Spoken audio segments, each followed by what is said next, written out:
essential services, laying off teachers, firefighters, police officers.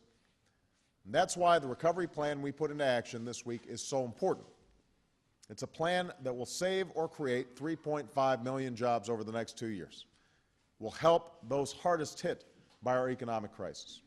It'll aid state and local governments in hopes you can avoid those excruciating choices.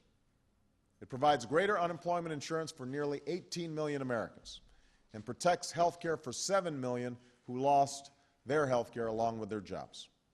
It includes the most progressive tax cuts in our history, spurring job creation and putting money into the pockets of 95% of all hardworking families. It invests in what works for our cities by funding programs like the Byrne Justice Assistance Grant and the COPS program, which boosts public safety and bring down crime. It rewards responsibility, making sure that if you work hard, you won't have to raise a child below the poverty line. But what makes this recovery plan so important isn't just the jobs it will create or the immediate help it provides. It's that we are putting Americans to work doing the work America needs done in critical areas that have been neglected for too long. So, this plan does more to lay a new foundation for our city's growth and opportunity than anything Washington has done in generations. And it will bring real and lasting change for generations to come. Because we know we can't build our economic future on the transportation and information networks of the past. We're remaking our cities with the largest new investment in our nation's infrastructure since Eisenhower built an interstate highway system in the 1950s. Ray LaHood is going to be busy because we're putting 400,000 men and women to work rebuilding our crumbling roads and our bridges, repairing our faulty dams and levees, replacing our aging water and sewer pipes, and rolling out broadband lines to nearly every community in America. We are going to unleash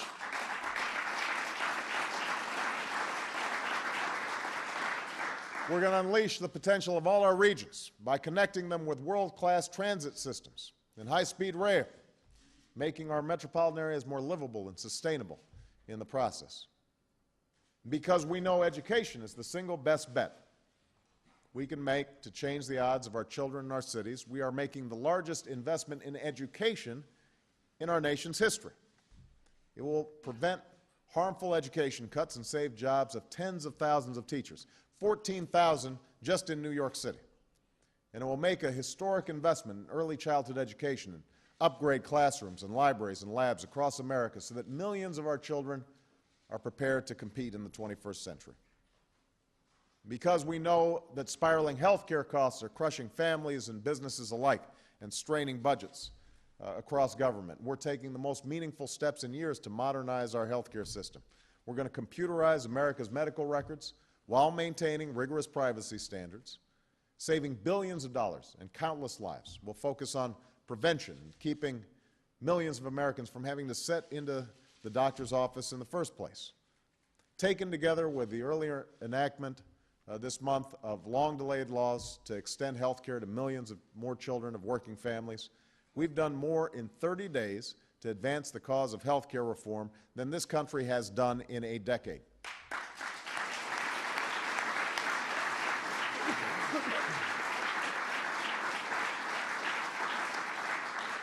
And because we know we can't power America's future on energy that's controlled by foreign dictators, we're making an investment that within 3 years will double the renewable energy output it's taken us 35 years to reach.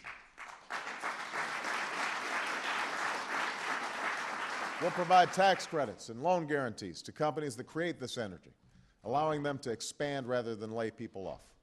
We'll fund the Energy Efficiency and Conservation Block Grant you conceived, saving our cities and our consumers money. We'll build a bigger, better, smarter electricity grid that delivers clean energy from communities that produce it to the cities that need it. So these are the steps we're taking to help you turn this crisis into opportunity and bring our cities into the future. Now, Washington can't solve all the problems facing our cities, and I know you don't expect us to. Instead of waiting for Washington, many of you have already made our cities laboratories of change, coming up with innovative new ways to solve the problems of our time. And one of the great pleasures of running for president was having a chance to see great work on renewable energy in Des Moines, or seeing what kinds of wonderful companies are being created in Seattle, and hearing about some of the urban planning strategies that are taking place in Charleston. So all of you have already taken the ball and run with it, even when you weren't getting help from here. But it won't be bad to get some help, because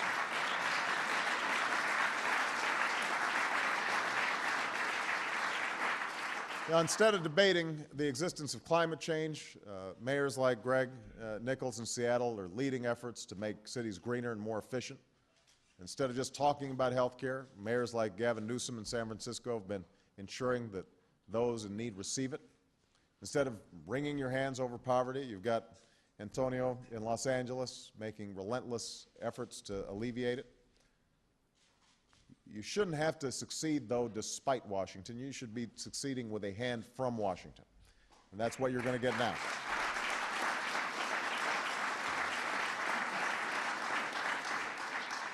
Now, what is required in return, what I will need from all of you, is unprecedented responsibility and accountability on all of our parts.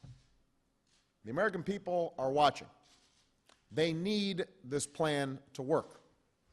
They expect to see the money that they've earned, that they've worked so hard to earn, spent in its intended purposes without waste, without inefficiency, without fraud.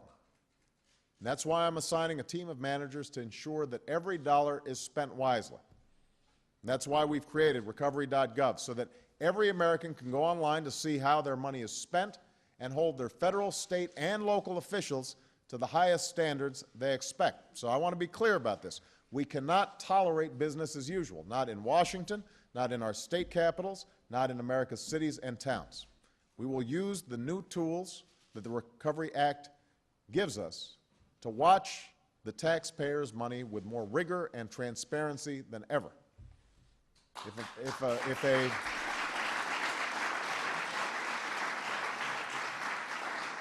If a federal agency proposes a project that will waste that money, I will not hesitate to call them out on it and put a stop to it. And I want everybody here to be on notice that if a local government does the same, I will call them out on it and use the full power of my office and our administration to stop it.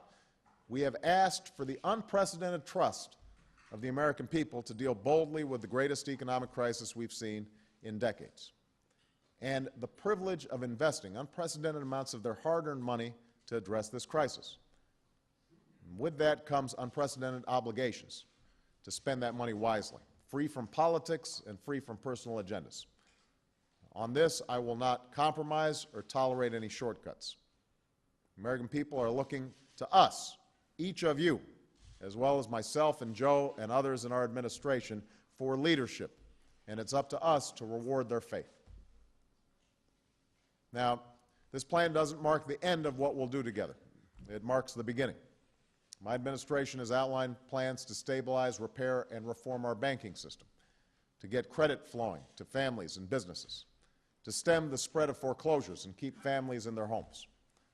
Together, we will tackle the urban challenges of our time and foster diverse, creative, and imaginative economies that bring opportunity to every corner of our cities.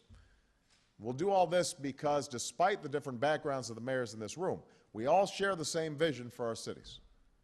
Vibrant places that provide our children with every chance to learn and to grow, that allow our businesses and workers the best opportunity to innovate and succeed, that let our older Americans live out their best years in the midst of all that metropolitan life can offer. I know this change is possible. I know because I saw it in all those years ago in neighborhoods in the south side of Chicago, where ordinary Americans came together and worked alongside the mayor's office to forge a better future. I know because I've seen it in cities across this country, where many of you that I had a chance to meet with, I saw how you focused on fresh ideas over stale ideology, and if you've moved your cities forward. And I know it because I see it in the faces of Americans everywhere who are ready to roll up their sleeves and join in the work of remaking this nation. So now it falls to us to seize the possibilities of this moment and convert peril into promise. see to it that our cities